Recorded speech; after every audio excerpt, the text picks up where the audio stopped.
Sudah tradisi keluarga kami untuk berkumpul sekali seminggu bagi makan malam, di mana kami berbual tentang asal-usul nenek moyang, kegemilangan bangsa, bermain permainan dan berkongsi kisah indah. Seperti biasa, saya menziarah Atuk minggu ini dan terpukau dengan pemandangan indah di tempat itu. Jadi, saya masuk dan bertanyakan Atuk. Atuk, saya lihat Atuk bawa unta ke rumah dan ianya cantik dengan pelbagai warna. Mengapa tu? Cucuku, biar saya beritahu kamu sedikit tentang unta, juga dikenali sebagai Al-Budin. Sebagaimana firman Allah, dan Budin, kami telah jadikan kamu di antara simbol-simbol Allah. Di dalamnya ada banyak kebaikan. Maka sebutlah nama Allah ke atasnya ketika ia disusun berbaris untuk disembelih. Kemudian, ketika ia terbaring di sisi setelah disembelih, makanlah sebahagian dan berilah makan semiskin yang tidak meminta-minta dan yang meminta. Demikianlah kami menjadikan mereka tunduk kepadamu agar kamu bersyukur. Jadi, segala puji bagi Allah menternak dan membesarkan unta kita bagi korban dan persembahan adalah di antara simbol Allah dan cara untuk mentaati perintahnya.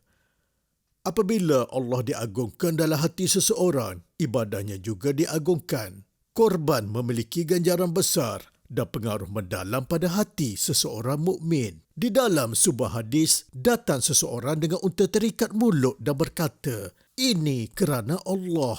Rasulullah SAW berkata, "Kamu akan dapat 700 unta sebagai balasan. Semuanya terikat mulut."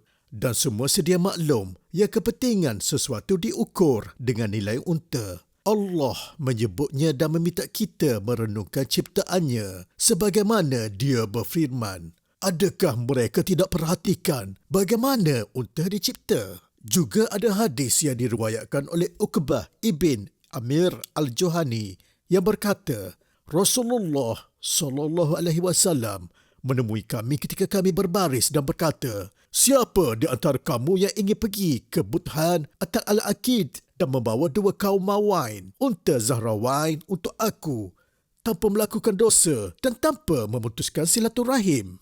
Kami semua berkata, "Kami semua mahu, wahai Rasulullah." Tegas beliau, "Maka, salah seorang daripada kamu harus pergi ke masjid setiap hari dan belajar 2 ayat dari kitab Allah.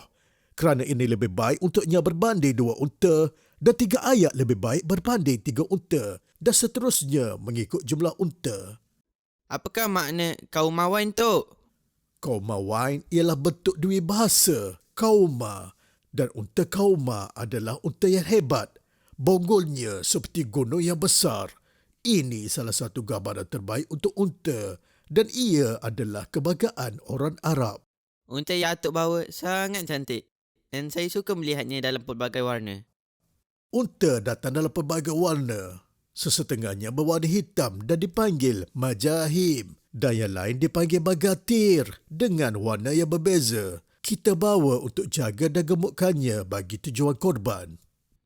Bagaimana cara korban Atuk? Umur untuk korban berbeza bergantung pada jenisnya.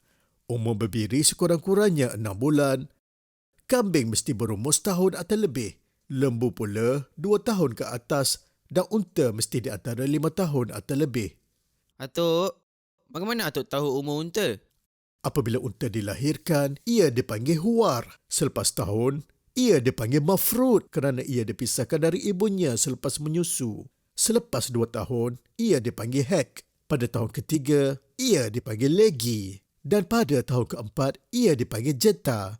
Pada tahun kelima, ia dipanggil tini. Apakah makna sini? Tini bermaksud gigi depannya gugur dan 2 gigi baru tumbuh sebagai ganti.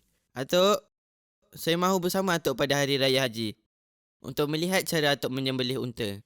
Cucuku, mengenai unta adalah sunnah dianjurkan untuk menyembelihnya sambil berdiri dan adalah dibenarkan untuk melakukan korban.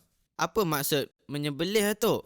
Cara menyembelih melibatkan menikam leher unta dengan objek tajam seperti tombak. Sunnah untuk unta semasa korban dan persembahan adalah menyembelihnya ketika ia berdiri dengan 3 kaki dengan kaki depan diikat sebagaimana Nabi SAW lakukan. Ini adalah sunnah.